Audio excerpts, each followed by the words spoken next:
Bonsoir tout le monde. Bonsoir mes chers messieurs et madame et bienvenue à cette séance d'information. Je dirais la première séance d'information pour cette cohorte 2023-2024. Alors, c'est moi qui vais en même temps jouer le rôle d'assistante à la présentation d'aujourd'hui et en même temps, je vais porter une double casquette. Le thème de la séance d'aujourd'hui, c'est les étapes de la succession au Canada. Le programme Nouveaux Horizons pour aînés, c'est un programme financé par le gouvernement du Canada. Je vous souhaite également encore une fois de plus la bienvenue et je mentionne que nous sommes ici grâce au programme Nouveaux Horizons qui est financé par le gouvernement du Canada. Et ce programme, nous allons le mener pendant 12 mois, c'est-à-dire à compter de ce mois d'avril jusqu'en mars 2024. Donc, je vous souhaite bonne séance. Maître Annick Nguena Nono est notaire et conseillère juridique. Elle est inscrite au tableau de l'Ordre des notaires du Québec et exerce au ministère de la Justice du gouvernement du Québec à la direction des affaires notariales. Elle consacre sa pratique principalement en droit immobilier, droit civil, droit administratif. Ses mandats comportent, entre autres, la rédaction des instructions aux notaires de pratique privée et la vérification de leurs projets d'actes, le support aux directions territoriales du ministère, la rédaction d'opinions juridiques et la rédaction d'actes notariés et juridiques. Elle occupe un siège à la Chambre des notaires du Québec, au comité scientifique sur la représentativité des communautés noires dans les ordres professionnels juridiques de l'Université de Montréal. Elle siège sur plusieurs conseils d'administration de façon bénévole. Je mentionnerai comme le conseil d'administration de dernière demeure administrative où elle a accepté de venir de temps en temps siéger en tant que membre associé. Elle s'est engagée depuis 2022 auprès de l'organisme Justice Pro Bono à titre de juriste bénévole pour les voyages visant l'accès à la justice des peuples autochtones du Nunavut. Enfin, elle est membre fondateur et secrétaire général de Urgence Plus Monde Canada, qui est une organisation non gouvernementale qui a pour mission de collecter des fonds pour prendre en charge les malades démunis au Cameroun. Voilà succinctement la biographie de Maître Annick Nguena Nono. Nous allons maintenant lui passer la parole pour sa présentation. Parfait. Merci pour la présentation, Madame la Présidente. Donc, bonjour à tout le monde. Merci encore à la Présidente pour la présentation qui est assez fidèle. Moi, je trouvais ça un peu long, mais c'est ça. C'est toujours un plaisir de revenir à la maison parce que je considère Dernière Demeure Internationale comme la maison parce qu'on était là quand ça a commencé. Puis, on s'est engagé pour favoriser l'information de nos communautés parce que le deuil, selon nos cultures, c'est quelque chose qu'on ne parle pas beaucoup. Donc, c'est toujours un plaisir. Donc, bienvenue à la présentation. Aujourd'hui, on a décidé de se pencher sur le thème « Les étapes de règlement de la succession au Canada ». Donc, c'est un sujet qui m'intéresse aussi beaucoup parce que c'est un thème. Des fois, face à un décès, on ne sait vraiment pas vers qui se tourner, comment s'y prendre. Donc, et voici l'occasion où, ensemble, on va pouvoir passer au travers de toutes les étapes, on va dire les principales étapes, parce que c'est sûr qu'il y a, dépendamment de chaque succession, chaque cas est un cas d'espèce. mais au moins les principales étapes, on va passer au travers ensemble aujourd'hui. L'objectif de la présentation, c'est de connaître les étapes de règlement d'une succession au Canada. On dit bien au Canada parce que le règlement ici au Canada diffère du règlement dans un autre pays parce que les lois sont différentes selon le territoire. Ensuite, on souhaite qu'à la fin de notre présentation, qu'on puisse connaître les opérations qui sont liées au règlement de succession. Donc, à côté de la loi applicable, il y a des actions qui doivent être posées afin qu'une succession soit réglée de façon définitive. Donc, c'est ça qu'on va regarder ensemble aujourd'hui. Donc, aussi, on pourra aussi vous référer vers des ressources parce que même si on connaît ces opérations liées au règlement de la succession, il faut aussi, en collaboration avec certaines ressources étatiques, professionnelles et personnelles même, sinon on doit vraiment se tourner vers ces personnes-là afin que les successions se règlent de façon adéquate. Le plan de match de la soirée sera comme suit. On va passer au travers qu'est-ce qui marque l'ouverture d'une succession. C'est sûr qu'on ne peut pas parler de succession de vous puis moi parce qu'on a la chance d'être en vie. Donc, le point de départ, c'est vraiment le décès. Puis, par la suite, on va passer au travers des principales étapes de règlement de succession, donc à la suite du décès. Et on va voir aussi des particularités. Certaines particularités qui sont courantes en matière de règlement de liquidation d'une succession. Et la bonne charité commence toujours par soi-même. Je vais pouvoir vous expliquer ici le rôle d'un notaire, qu'est-ce qu'un notaire peut vous apporter pendant le règlement de la succession. On définit d'abord le liquidateur. Le liquidateur, c'est la personne qui est chargée de liquider une succession. Je vais vous référer ici à notre présentation qu'on a déjà faite sur l'importance du testament dans lequel on a vraiment expliqué de long en large qui est un liquidateur. Et ici, on voit que son rôle va venir se définir dans le règlement de succession parce que c'est lui le chef de la succession d'une personne décédée. OK? Donc, cette personne-là doit s'assurer de bien gérer les biens qui sont dans la succession. Que ce soit l'actif ou le passif, c'est lui qui a la charge de régler cela et il ne le règle pas dans son intérêt à lui. Il règle la succession dans l'intérêt des héritiers, c'est-à-dire les personnes que vous avez choisies dans un testament, c'est-à-dire vos ayants droit dans certains cas, parce qu'on a la liberté de texter au Canada.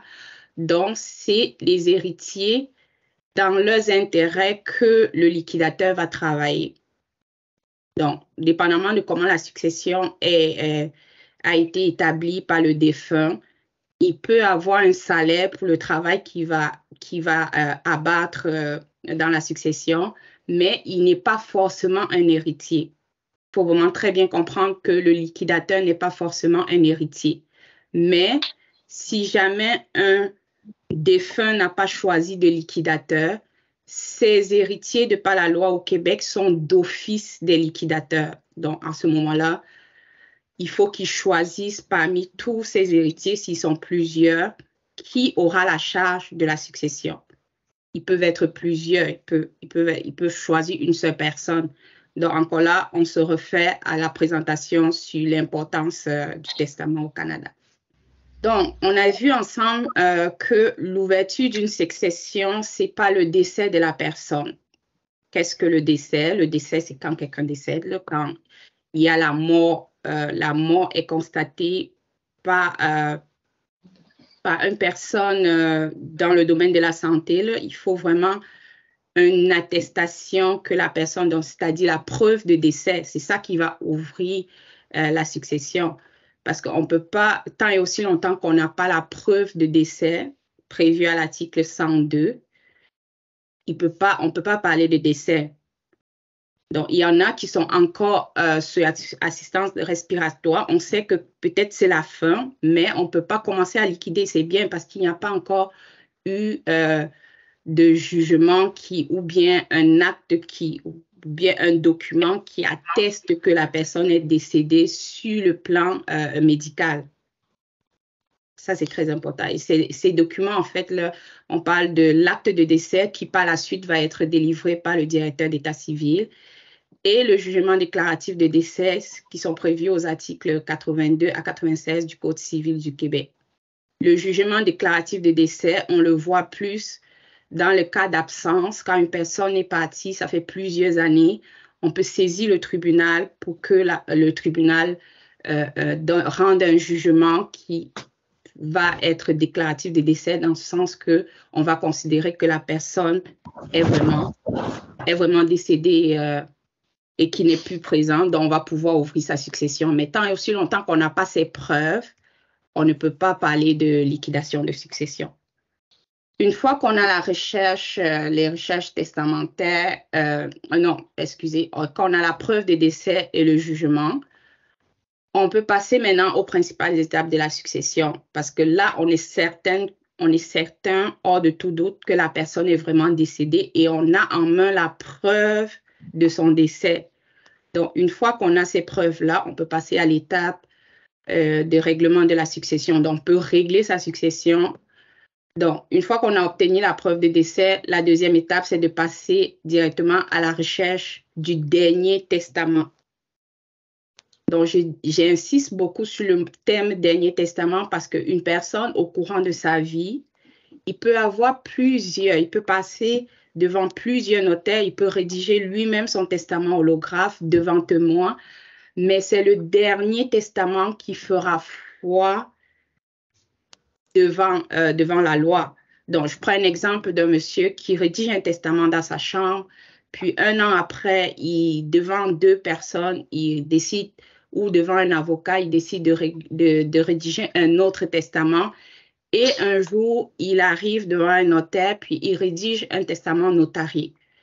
Donc, même si dans le testament notarié, il a déshérité certaines personnes qui, au départ, étaient dans le premier testament, mais si par la suite, un enfant retrouve ce testament-là dans la chambre pendant qu'il fait le ménage, même si ce qu'il a dit dans ce testament-là va à l'encontre du testament qui a été fait devant notaire, qui est le dernier pour le cas de notre exemple, le seul testament qui fera foi sera le testament qui a été fait devant notaire, c'est-à-dire le dernier testament.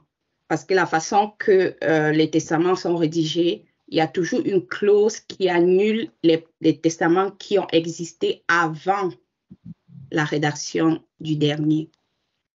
Donc, une fois qu'on a établi la recherche testamentaire, la recherche testamentaire, en fait, elle est faite à la Chambre des notaires et au barreau du Québec, dans les deux ordres professionnels.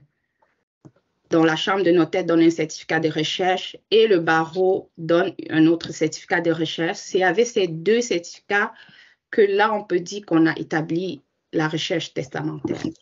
Une fois qu'il y a la recherche testamentaire en main, il faut maintenant vérifier où est le dernier testament. Est-ce qu'il est chez un notaire? Est-ce qu'il est à la maison? Si c'est un testament holographe, encore là, je vais référer à notre présentation sur l'importance des testaments au Canada, où on a détaillé vraiment les différentes formes des testaments. Donc, si c'est un testament holographe, là, il faut faire la vérification avant de pouvoir lui donner toute sa valeur légale. Mais si c'est un testament devant notaire, il faut juste le lire et comprendre les clauses qui ont été mentionnées dans le testament.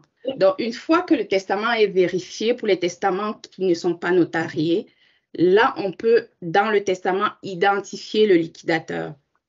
Donc, c'est sûr que je vais prêcher pour ma paroisse parce que lorsqu'on recherche, on rédige un testament devant notaire, on nomme un liquidateur.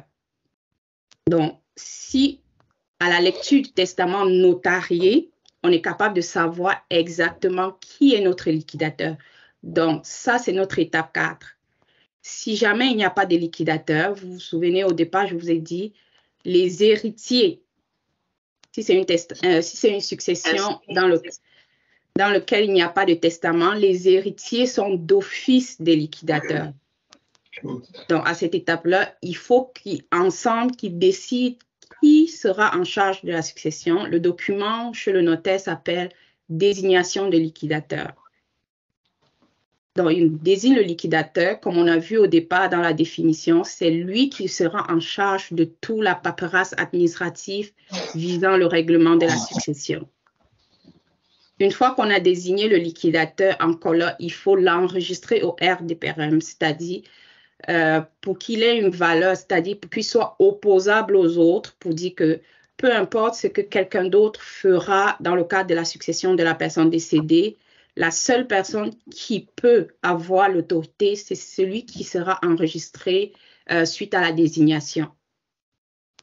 Encore là, je vous réfère aux articles 786 du Code civil du Québec et 785 aussi, là, qui expliquent exactement les formes d'enregistrement, qui peut enregistrer, comment l'enregistrer. Une fois que le liquidateur, la désignation de liquidateur est enregistrée au registre des droits personnels et dans certains cas au registre foncier, il faut maintenant lire le testament et identifier. Une fois que les héritiers sont identifiés, il faut les contacter. Parce que pour une succession simple, on dirait que tous les enfants sont au Canada, mettons. Mais il y a des cas où les enfants sont vraiment dans plusieurs pays dans le monde, peut-être. Et il faut les contacter pour les informer que vous êtes héritier de la succession. Il y a des compagnies même en ce moment ici au Canada qui offrent des recherches dans ce sens-là. Donc, ils recherchent vos héritiers et à la fin de leur recherche, ils vous donnent une attestation de tous ceux qui peuvent être appelés à cette succession-là à la suite de leur recherche parce que c'est une compagnie qui a un certificat et qui exerce selon les normes du Québec pour le cas de notre exemple. Donc, toujours s'assurer qu'on a identifié et qu'on a contacté tous ces héritiers-là, sauf les cas d'indignité. Donc, ici, si jamais c'est vous qui avez tué, qui avez porté atteinte à la vie de la personne décédée, malheureusement, le Code civil dit que vous ne pouvez pas être appelé à la succession. Donc, vous êtes comme des héritiers d'office parce que c'est vous qui avez tué cette personne. Donc, et l'indignité doit être établie. Maintenant, si on dit que c'est vous, il faut un jugement qui le prouve. C'est pas qu'on soupçonne que c'est vous, puis on dit que vous êtes des héritiers. Là, non, il faut un jugement qui dit que c'est vous qui avez tué votre père. À ce moment-là, vous ne serez pas appelé à la succession. Donc, une fois que les héritiers ont été contactés, le liquidateur doit procéder à la fermeture des comptes du défunt. Fermeture des comptes de la personne physique et ouverture du compte de la succession parce que par la suite, il aura des déclarations de revenus à faire. Donc, une fois qu'il ferme le compte de la personne physique décédée, il doit ouvrir un autre compte qui se nomme généralement succession untel. Donc, c'est le compte de la succession. Le compte de la succession qui est différent du compte de la personne physique. Ça, c'est aussi deux distinctions qu'il faut vraiment faire parce qu'une fois que la personne décède, il doit faire sa déclaration de revenus de personne décédée. Et par la suite, quand le liquidateur va fermer les comptes et ouvrir le compte et régler toute la succession, il doit par la suite faire encore une déclaration de revenus pour la succession. Donc, ces deux, c'est vraiment, ça devient deux entités vraiment bien distinctes. Parce que le défunt qui n'est plus à date de la liquidation, le compte de succession est géré plus pour le bénéfice de la personne décédée, mais pour le bénéfice de ses héritiers qui, dans la situation, ont été choisis, soit dans un testament ou par la loi, par le Code civil. Donc, une fois qu'on a fermé les comptes, on va identifier les actifs, les passifs. Donc, une fois qu'on a l'actif, c'est-à-dire qu'est-ce que la succession a de liquide. Et on identifie aussi quelles sont les dettes de la succession. Donc, est-ce qu'il y a des dettes? Est-ce qu'il a contracté des dettes? Dans certains cas, on parle plus de l'hypothèque, la location auto. Ça, on identifie les deux. C'est très important parce que une fois qu'on va produire l'inventaire, ça va permettre aux héritiers qui bénéficient de la succession de savoir si c'est avantageux pour eux ou non d'accepter cette succession-là. Parce que même si vous êtes désigné héritier dans un testament, vous n'êtes pas obligé d'accepter la succession parce que si elle est déficitaire, vous pouvez renoncer. Mais s'il y a beaucoup d'actifs dans la succession, vous pouvez l'accepter parce que ça ne sert pas à grand-chose d'accepter une succession qui est déficitaire. Même si vous aimez la personne qui est décédée de tout votre cœur, le but n'est pas de rembourser toutes ses dettes. Vous pouvez juste dire que, OK, je renonce à cette succession-là. Ça fait en sorte que vous n'êtes pas tenu à ces dettes-là. C'est ça l'importance de la production de l'inventaire. Mais une fois que l'inventaire a été produit, il faut par la suite publier notre inventaire. Parce que en tant que liquidateur, si jamais on est choisi comme liquidateur d'une succession, si on produit l'inventaire, on ne va pas le mettre sur notre oreiller, là. Il faut informer tout le monde que l'inventaire a été produit. Ça fait en sorte que si jamais il y a des créanciers qui ont été oubliés, ils peuvent se manifester à ce moment-là. Puis, ça permet aussi aux héritiers de se préparer comme est-ce que je l'accepte, est-ce que je renonce, je refuse, je renonce à cette succession ou pas. Donc, c'est ça l'importance de produire un inventaire et de publier un avis de l'inventaire qui a été produit. On va passer à l'étape que j'expliquais, je l'ai déjà expliqué, mais il faut produire la déclaration de revenus. Produire la déclaration de revenus, il faut produire la déclaration du revenu du défunt et la déclaration de revenus de la succession, parce que les deux sont imposés. Si jamais le liquidateur ne produit pas ces deux déclarations, il peut être tenu parce que c'est lui qui gère la succession dans la situation, les deux comptes. Donc, il peut être tenu si jamais il ne fait pas très bien son travail. Donc, la déclaration de revenus de la succession doit être envoyée au gouvernement, pareil que pour la déclaration de revenus du défunt.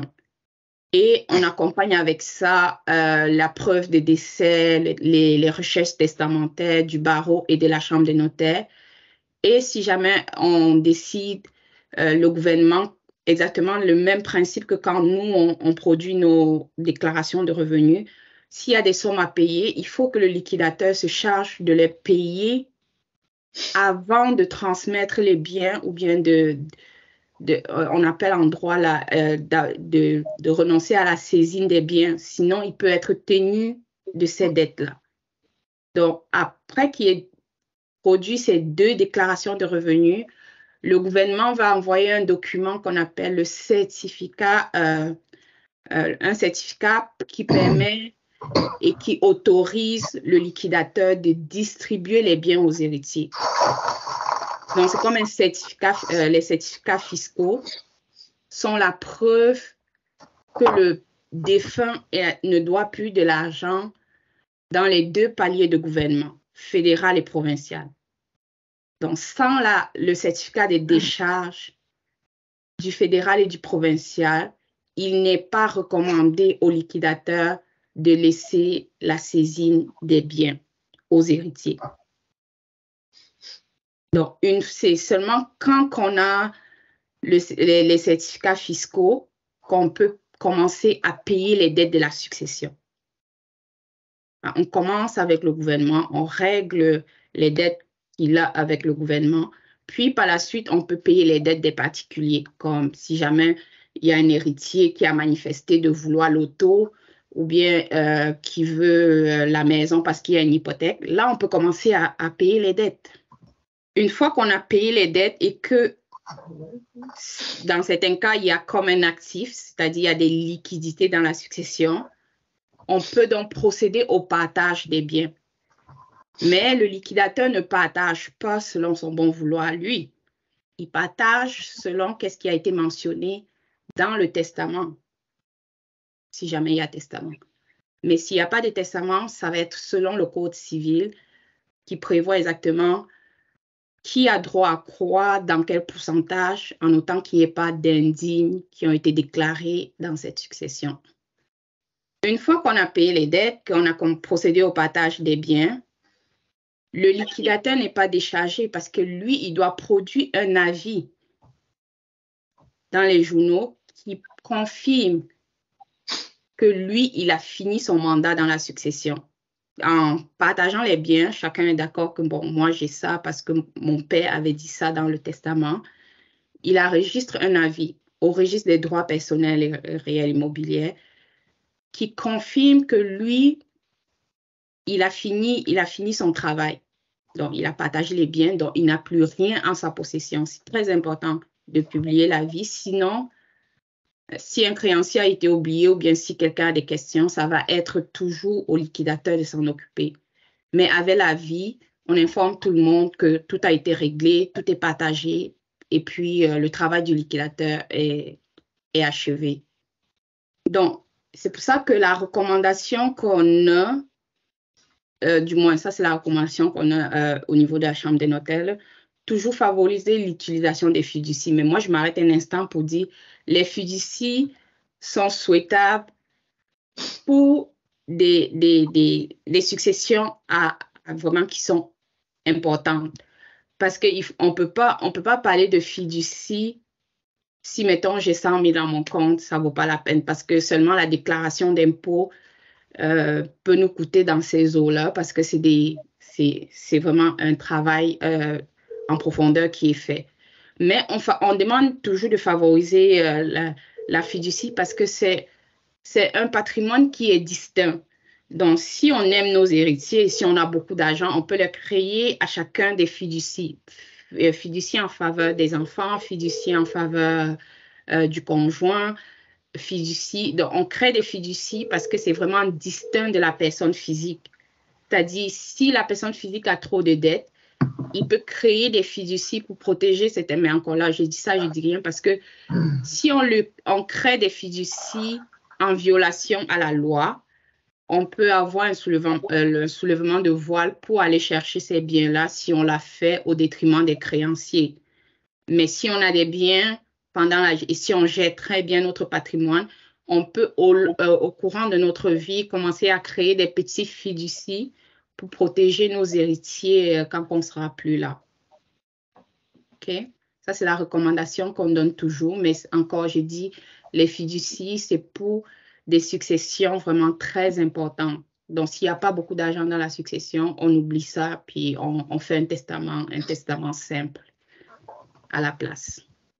Donc, c'est un cas particulier. Je disais qu'on devait passer au cas particulier à cause que c'est vrai, liquider, on a parlé des liquidations d'une succession, on a parlé des étapes, c'est bien beau, mais il y a quand même des cas particuliers quand on parle de succession insolvable. J'ai essayé d'expliquer au départ, mais je vais quand même entrer dans les profondeurs parce qu'une succession insolvable, on recommande toujours aux héritiers de renoncer parce qu'on ne peut pas décider, même si on aime notre défunt de tout notre cœur, ça ne vaut pas la peine d'accepter ses dettes. C'est encore mieux ou plus intéressant pour nous de juste renoncer. Et la renonciation se fait toujours par acte notarié. Et cet acte notarié doit être enregistré par la suite au RDRPRM pour registre des droits personnels et réels immobiliers pour informer tous les créanciers que même si le défunt il avait ses dettes, il a nommé des héritiers, les créanciers ne peuvent pas venir contre les héritiers parce qu'ils ont renoncé. Et la seule façon de se protéger, c'est de publier l'acte de renonciation au registre des droits personnels et réels immobiliers. Les cas particuliers aussi, on a des successions conflictuelles. Tu sais, papa m'a donné juste la voiture, mais il a donné la maison à mon frère. Je ne suis pas d'accord. Il va porter plainte. Malheureusement, le liquidateur n'a pas le choix que de représenter la succession au tribunal. Et on va passer au travers la contestation qui est faite. On a aussi souvent des cas où personne ne porte plainte, mais les héritiers refusent carrément de recevoir cet argent-là. Ils ne veulent pas renoncer, ils ne veulent pas accepter. Mais au moins, il y a quand même ce vide-là a été comblé par le Code civil du Québec, en ce sens que on a un délai pour accepter et on a aussi un délai pour renoncer. Donc, une fois que le liquidateur a fini son travail et que les héritiers ne veulent pas le faire, à ce moment-là, ça peut aller au bien non réclamé. Donc, il y a toujours des possibilités lorsqu'on est en situation conflictuelle, soit saisir le gouvernement, mais saisir les tribunaux pour que les tribunaux puissent rendre une décision qui va nous permettre d'être libérés en tant que liquidateurs. Mais vu que les modes privés de règlement des différends sont vraiment mis de l'avant au niveau des tribunaux, à ce moment-là, on va recommander la médiation successorale, puis le tribunal va s'assurer de rendre une décision qui pourra, si nous sommes liquidateurs, qui pourra nous décharger de ce fardeau-là si on est dans un cas de conflit dans le règlement d'une succession. Le rôle du notaire. Donc, en tant que notaire, on n'est pas des liquidateurs de la succession forcément. Quoique, il y a des clients qui décident de nommer des notaires, des professionnels avocats ou des fiscalistes pour le règlement de la succession. Mais si jamais vous avez un cas de succession et que vous êtes mal pris, vous vous questionnez comment faire, qu'est-ce que je vais faire avec tout ça, vous ne savez pas quoi faire, appelez le notaire parce que le notaire est capable de vous assister dans le règlement. Il ne va pas régler la succession à votre place, à moins que vous lui donnez le mandat ou à moins qu'il y ait un document qui le nomme officiellement. Mais il va vous guider, il va vous informer. Les documents dont on parlait tantôt, il va vous expliquer le bien fondé de ces documents-là et procéder à leurs enregistrements de la façon conforme à la loi. Okay? Donc, toujours contacter un notaire pour vous assister, pour vous conseiller. Il va vous préparer vos documents, il va établir l'inventaire, préparer la reddition des comptes, transmettre le partage, faire des avis au RDPRM. Donc, c'est un professionnel incontournable, mais ce n'est pas le seul.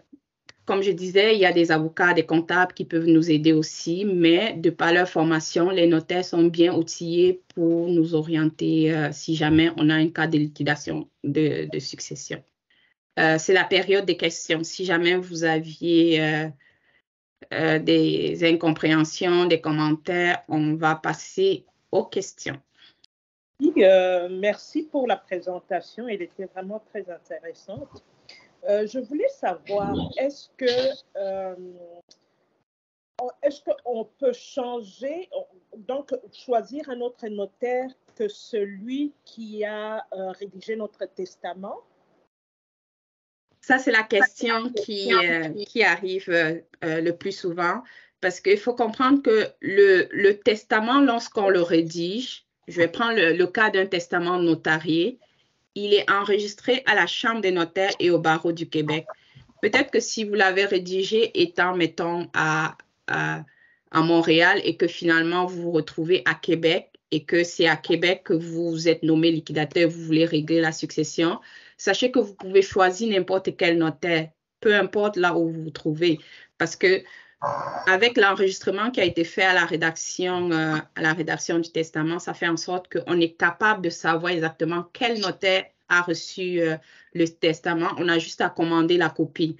Donc, on commande la copie et on va pouvoir... Donc, vous pouvez prendre le notaire pour répondre à la question. Vous prenez le notaire que vous souhaitez, avec lequel vous vous sentez à l'aise au moment où le décès arrive, en fait. J'aimerais bien, Maître Annick, que tu retournais un peu sur la partie du voile, du voile de la fiducie, là. S'il te plaît, tu peux reprendre la question. Tu voulais juste que je reprenne cette portion, c'est ça? La portion sur le soulèvement du voile. C'est ça, OK. Lors de la fiducie. Parfait. C'est quoi le soulèvement du voile de la fiducie? C'est ça, OK. J'avais recommandé la fiducie parce que la fiducie, lorsqu'on crée une fiducie, c'est un patrimoine qui est distinct du défunt.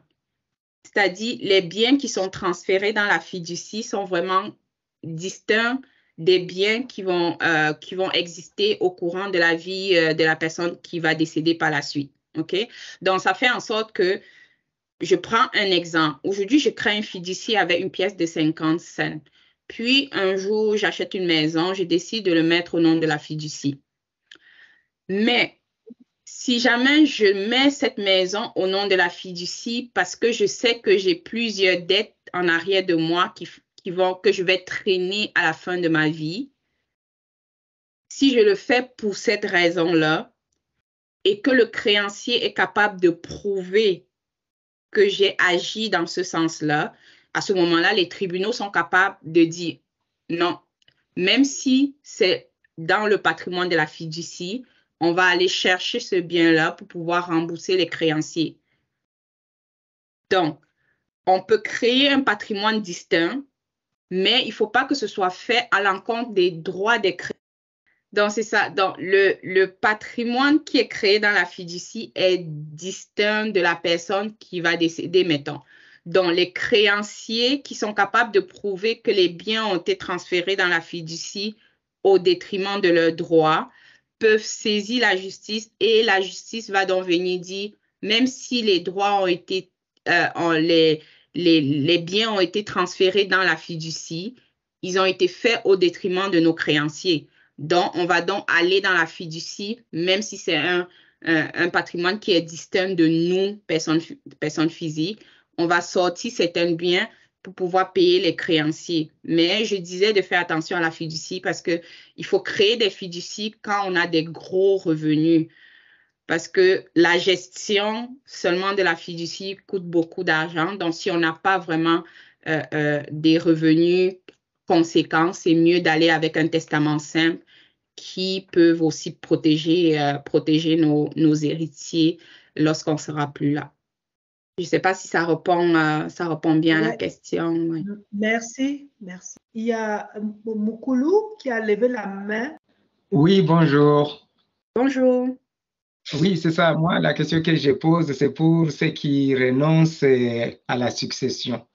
Est-ce que c'est, disons qu'il y ait 3 héritiers et qu'un d'eux veut renoncer parce que lui, on lui a donné un bien qui n'est pas totalement payé, quoi. Est-ce qu'il a le droit est-ce que les autres ont le droit de récupérer la leur parce que la leur, ce qu'on leur a légué est déjà totalement payé? Je donne un exemple précis. Donc, on me lègue une maison qui est totalement payée. On lègue une voiture à mon frère qui n'est pas payé à ma sœur.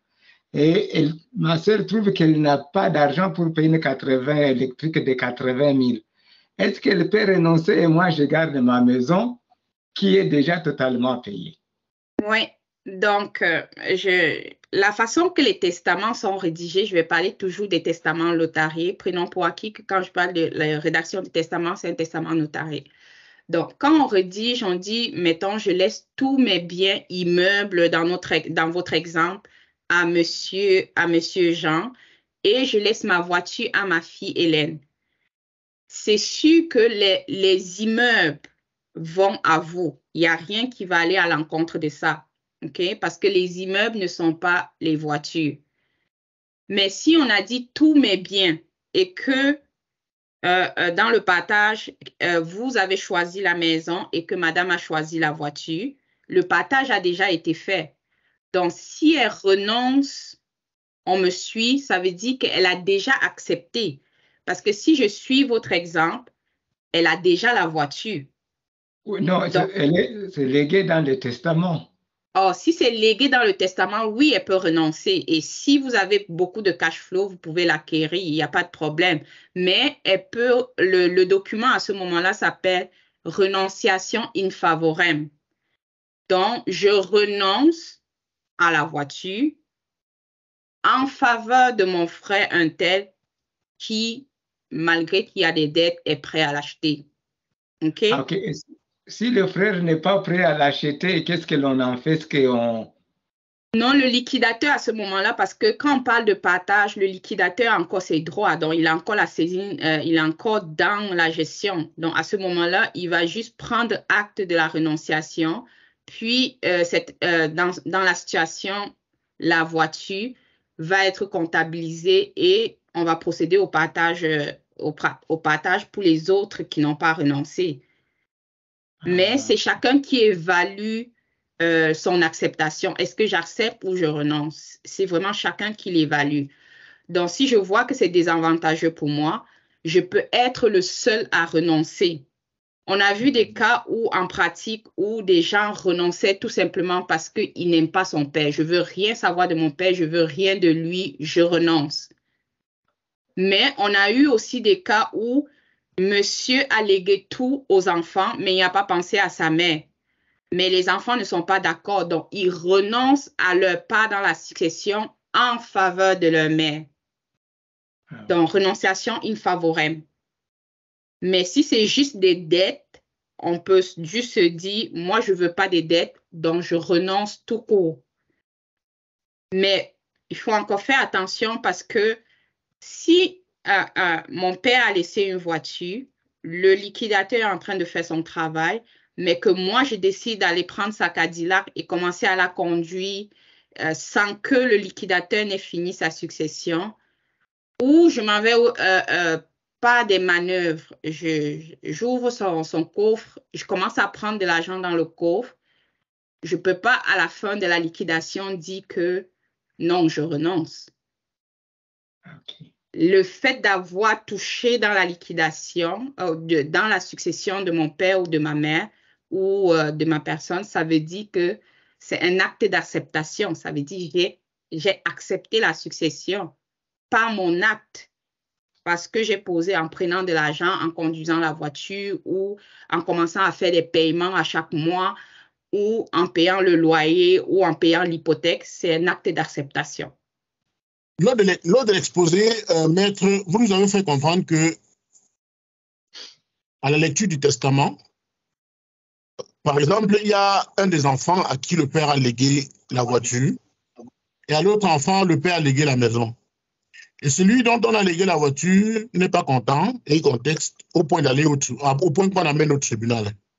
Ce que je voulais savoir, c'est que ça veut dire que vous n'êtes pas, quand vous écrivez votre testament, donc on ne respecte pas scrupuleusement ce qui a été écrit dans votre testament, où les tribunaux sont capables, n'est-ce pas, en fait, je sais pas, de destiner quelque chose que j'avais légué à un X ou un Y à un Z. C'est ça qui me dérange un peu, parce que moi, si je fais mon testament, je crois que ce sont mes biens, je suis le maître, je donne à qui je veux ce que je veux. Mais dit qu'un tribunal va siéger pour essayer de vouloir extirper, par exemple, mon bien maison que mon papa m'a légué, pour vouloir donner à mon frère, ou à défaut une partie pour donner à mon frère, parce que monsieur a contesté le fait que papa lui léguait seulement la voiture et a légué à l'autre la maison. Donc, j'avais une petite nuance à comprendre, un petit trouble à comprendre ça. Donc, j'aimerais avoir plus d'explications si jamais c'est possible, quoi. Merci. Oui, c'est une très bonne question, tonton Serge, parce que ça, je vais encore référer à notre présentation sur l'importance des testaments au Canada, parce que l'exemple que j'ai donné, c'est, mettons pour un testament que j'ai rédigé à la main et puis j'ai mis à la maison, je donne la voiture à ma soeur. Ça, on est capable d'aller au tribunal facilement. Mais les testaments rédigés devant notaire, ils valent jusqu'à preuve contraire. Donc, ce qui va être fait, j'ai envie de dire bonne chance à celui qui va essayer de contester ce testament. Il peut ne pas être d'accord, mais ce n'est pas pour autant dire qu'il conteste la volonté de son père, mais c'est à lui de faire la preuve. Mais ce n'est pas qu'il conteste la portée juridique de l'acte notarié qui a été fait. OK? Donc, mais si c'est un testament devant témoin et que pendant l'homologation, il n'est pas d'accord, OK, on va aller au tribunal avec facilement. Mais pour un testament notarié, c'est toujours bonne chance là, parce que c'est une procédure en inscription en faux. Mais si tu n'es pas d'accord, OK, va prouver que tu n'es pas d'accord. Et ce qui est souvent plaidé, c'est que mon père n'avait pas tout sa tête, il était déjà inapte. Ça, c'est qu'est-ce qui peut passer? Mais le notaire, avant de rédiger un testament pour une personne qui est malade ou tout, il y a tellement de procédures. Donc, si le testament notarié est produit, c'est parce que toutes les règles déontologiques, vérification d'identité ont été faites pour qu'on ait le testament final. Si le testament a été rédigé devant notaire, je peux dire, sans risque de me tromper, que les volontés qui sont à l'intérieur sont protégées. Mais comme je disais, c'est des cas particuliers qui peuvent exister que peut-être parce que c'est un enfant qui a eu des problèmes de drogue, le parent a tellement investi sur lui pendant son vivant qu'il estime que vu que j'ai beaucoup dépensé pour cet enfant, je préfère ne pas lui donner beaucoup d'argent et privilégier peut-être celui qui est au secondaire. Il y a quelqu'un qui ne sera pas content, mais c'est à lui de faire la preuve de ce qu'il allègue.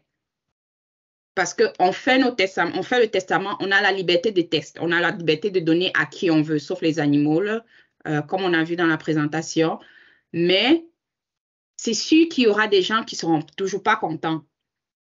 Donc, c'est pour ça qu'on recommande de toujours aller voir un notaire qui va essayer de voir avec vous ce qu'on est capable de faire et ce qu'on n'est pas capable de faire. Pourquoi on déshérite un tel, pourquoi on ne déshérite pas un tel. Mais une fois que le testament notarié est produit, bonne chance, là. Si quelqu'un n'est pas content, oui, on comprend qu'il n'est pas content, mais j'ai pris aussi l'exemple du parent qui donne tout à ses enfants, qui oublie sa femme, mais c'est seulement les enfants de bonne foi qui disent qu'OK, on renonce en faveur de maman. Donc, renonciation in favorem, parce que ce qui a été dit dans le testament là, notarié dans la situation, il est scellé.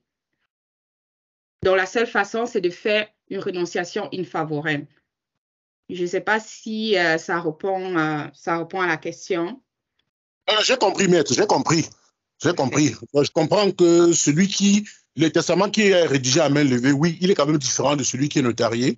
Oui, il peut avoir des complications. Je comprends très bien. Peut-être des petites manipulations, des petites magouilles de gauche à droite. Ouais, je comprends. C'est plus clair, maître. Merci. De rien. Mais c'est une très bonne question. C'est très... Oui, bonsoir, maître, et très belle présentation. J'avais une question concernant la différence qu'on ferait entre un exécuteur testamentaire et un liquidateur. Et deuxième question, c'est que de votre présentation, j'ai l'impression qu'on ne parle pas de l'hypothèse que tous les enfants ont droit à une valeur à part égale de l'héritage du parent. Donc, bon, c'est vrai que vous avez répondu un peu en partie à cette question-là. Mais est-ce que toutefois, en principe de base, est-ce que tous les enfants n'ont pas le même droit à part égale à l'héritage du parent? Merci. Okay. Merci pour la question. Ça m'a peut-être échappé, mais exécuteur testamentaire, liquidateur, exécuteur, c'était l'ancien terme qu'on avait avant le Code civil de 1984. Mais aujourd'hui, on parle de liquidateur. Le liquidateur, c'est l'exécuteur testamentaire. C'est ça. La deuxième question, c'est peut-être que vous êtes vraiment comme moi qui a étudié d'abord dans le système français avant de venir au Canada, mais heureusement ou malheureusement, au Canada, on a la liberté de tester. Si vous décidez d'aller devant un notaire pour faire un testament, vous avez le droit de donner à qui vous voulez, déshériter qui vous voulez. OK?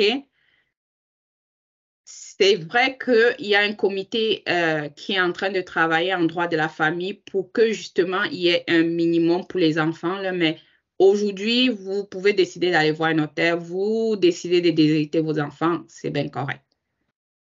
Mais la nuance, c'est qu'il y a quand même l'obligation alimentaire. S'ils sont mineurs, à ce moment-là, vous n'avez pas le choix que de prendre soin d'eux. Donc, la loi ne peut pas donner à quelqu'un que vous avez choisi en oubliant l'obligation alimentaire que vous avez face à ces enfants-là.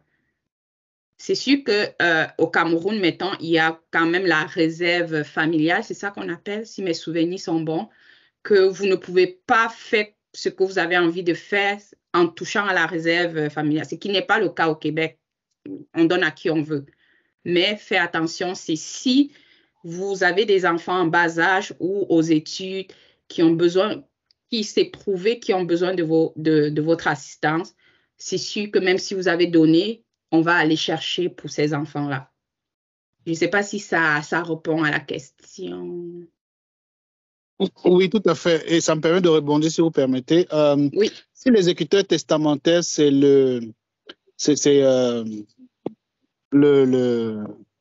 liquidateur, autant pour moi.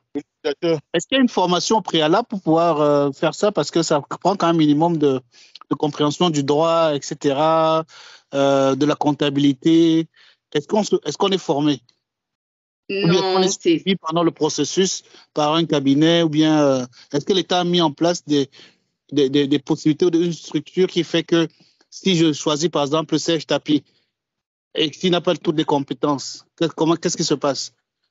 C'est sûr que si le testament est rédigé, c'est encore une excellente question. C'est sûr que si le testament est rédigé devant un notaire, mettons, les clauses de qu'est-ce que vous avez à faire, on le met tout, on met tout ça dans le document parce qu'on énumère administratif, qu'est-ce que vous avez à faire.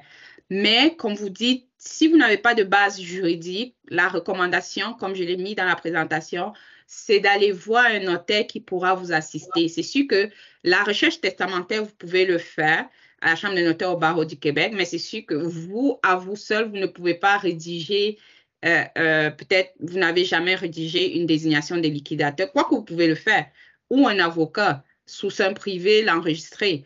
Mais c'est toujours important de se faire assister par un professionnel parce que ça va aller plus vite. Puis vous, j'imagine que même si vous êtes désigné liquidateur, vous aussi, vous êtes dans le deuil. Donc, on préfère que c'est sûr que c'est vous qui allez prendre les devants, mais de se faire assister par quelqu'un, c'est toujours ce qu'on recommande. Mais je vais dire, une chance que le gouvernement n'a pas prévu un coût 101 par rapport à devenir liquidateur. Sinon, peut-être les notaires n'auront pas assez de travail. C'est ça, donc se faire assister par un professionnel, c'est toujours recommandé parce qu'ils ont la formation qui va avec. Mais c'est sûr que si Serge, dans votre exemple, vous choisissez comme liquidateur, c'est parce qu'il sait que sur le plan, j'ai envie de dire émotionnel, mais c'est parce que vous avez la capacité pour le faire. Et c'est pour ça qu'il vous a choisi. Mais toujours se faire assister dans un cas de liquidation, c'est toujours ce qu'on recommande. Et comme je disais tantôt, le notaire, il ne va pas être le liquidateur, mais il va juste vous assister, vous conseiller et vous aider avec les publications des avis, les enregistrements au registre approprié pour s'assurer à la fin de votre service des liquidateurs que vous ayez en main votre certificat de décharge qui vous décharge vraiment de toute responsabilité face à cette succession-là. C'est sûr que, comme je disais, si la succession est assez généreuse, on recommande toujours dans certains cas de donner un salaire au liquidateur pour l'encourager dans cette tâche-là. Mais s'il n'y a pas de salaire et que vous aimez vraiment la personne, ça se fait bien. Mais si vous pouvez vous faire assister par un notaire, c'est ce qu'on recommande. Mais c'était juste pour vous remercier pour votre présence ce soir. Nos coordonnées en tant que professionnels restent toujours au niveau de Dernière Demeure Internationale. Donc, si vous avez des questions, des préoccupations, n'hésitez pas à nous contacter parce qu'aujourd'hui, on a fait juste une séance d'information. Je ne voulais pas qu'on prenne pour acquis qu'avec ces informations, on peut régler une succession. Mais si vous avez un cas sur la main, essayez de nous appeler. Sinon, demandez conseil. On est là vraiment, on est là pour vous assister dans ce sens-là. Mais restez pas tout seul, puis nous sommes là pour vous aider. Là. Merci beaucoup.